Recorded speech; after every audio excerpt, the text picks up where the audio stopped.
How's it going, YouTube? We are back, and I am here a little bit sour after the Dodgers drop back-to-back series and have lost three in a row. And I've come to talk about the biggest surprises in the MLB so far. We're almost a month through the season, and there's a couple of teams and players that are playing above expectations. One is going to be the Royals. The Royals are the top team in the American League Central that really looked to the point where it was going to be between really anyone. It's any team's race. The Tigers have seen some development in their young starting pitching, and their veterans like Miggy are playing pretty decently. So as well as the Twins are supposed to be a good team, the Indians are supposed to be a good team. There's a lot of decent teams, and out of all that, the Royals are the ones that are on top right now. They were 14-7 yesterday. I don't know if they won today. So they were up there for tie for best record at one point. So that's pretty surprising considering that this team was down at the bottom not that long ago. Ultimately, last year I think they had the worst record right behind the Tigers in that division as well as in the MLB. So seeing them back to their winning ways after going to back-to-back World Series, which seems like forever ago, really wasn't that long ago. I believe that was 7 years since the first time they went, and then they went back and won it against the Mets. Nice to see a formerly good championship caliber team back on the winning path. How long it lasts, we'll see. They're still really young, and they still got some young guns down in the system to bring up. That being Bobby Witt and a couple of other guys that they can use to bolster up the team if they feel that they are ready. It should be an exciting team to watch. Young, strong, and a whole lot of potential. And the team that really surprised me so far is the Giants. The Giants don't really have that they have a nasty farm system. They're gonna come up this year. They have Joey Bart. They have Marco Luciano. He's not up at the MLB yet, but he's a top 10 prospect. But other than those two, they don't really have the horses in the ranch yet. But they're winning games, and they're tied with the Dodgers for the lead in the NL West. The Padres are right one game above 500, and the Diamondbacks are at 500. So the division is a little bit more competitive than I would like it to be personally, and more competitive than a lot of people thought it would be. So, but their pitching staff, their starting pitching, has been phenomenal. Alex Wood has pitched great. Dylan Bundy's pitched great. Or it's not. Is it Dylan Bundy? I believe it's Dylan Bundy. They've had some really decent performances, strong performances for maybe a B-, C+ kind of starting rotation, and they're over 500, and they're a team that not a lot of people expect to be this high, especially since most people put them in the bottom of the division. It's good to see, once again, another former championship team being competitive again. Personally, I wish they weren't, because I love to watch the Giants fail. But competition is great in baseball, and the more entertaining the games, the better the game goes. The more we can grow it and get the next generation wanting to play the game.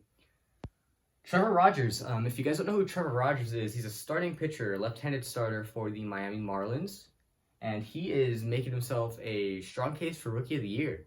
I didn't know too much about this guy. I don't know too much about his reputation or anything like that, his repertoire or anything that he uses.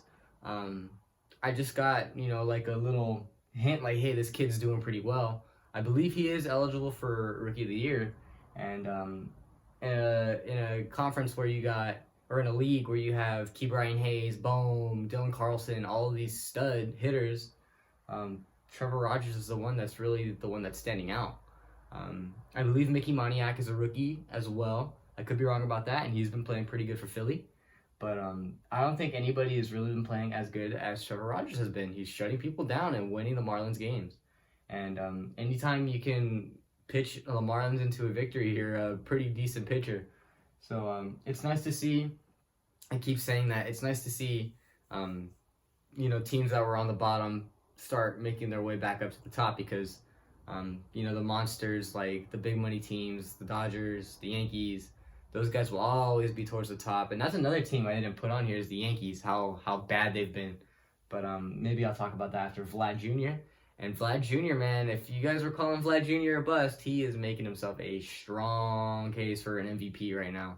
He's hitting above 340. He hit 3 home runs tonight. This kid slimmed down, I believe, 30 pounds and added some muscle, and now he is hitting bombs. And he's really living up to that hype now. Before, there was so much hype about him coming up, so much hype, and then he struggled in his rookie year. Bo comes in, takes the limelight away, and then now it flipped back. Now Bo is stepping back a little bit, and Vlad has really blossomed into something beautiful to watch. So much power and such a ferocious swing, and the ball seems to sound different when it comes off of his bat, and it really is good for Toronto. I picked Toronto to win that division. I didn't think the Yankees were going to be amazing. I don't think the Rays are going to be good. I think I had them in third and the Red Sox in fourth, but the Red Sox have been pretty decent as well. So that's a division that's all over the place as well.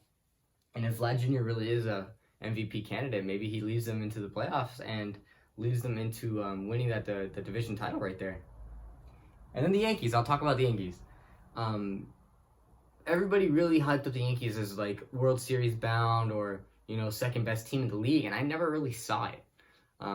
Obviously, Garrett Cole is probably the second best pitcher in baseball because nobody's better than DeGrom. But after that, you have a broken down Kluber, missing Severino, you have Domingo Germán, you have all these plugins, and there's no stability there. Judge is always injured, Stanton's always injured, Gary Sanchez forgot how to hit. You got LeMahieu who's consistent, but now he's struggling, and now you guys aren't winning games. What's the answer? Gleiber's not playing great. There's no... When you're low, and these guys are really low. So, the Yankees will be a team that I expect to bounce back, obviously. They have too much firepower. Their lineup is insane. Their bullpen is decent. You can get away with their bullpen for sure. It's just going to be an interesting time watching this develop throughout the year, and I will do a power rankings video at the end of the month. That's going to get a lot of question marks because of the way I'm going to do it. It'll make it entertaining, and it'll make it so that the power rankings change drastically month to month, and I think it'll be pretty fun to watch. So check that out, subscribe, and you guys will see that video later. That's going to do it for this one. Leave a like if you enjoyed. Comment what you guys think about these things and other possible things that I might have missed that have been pretty surprising this season. I'll see you guys next time.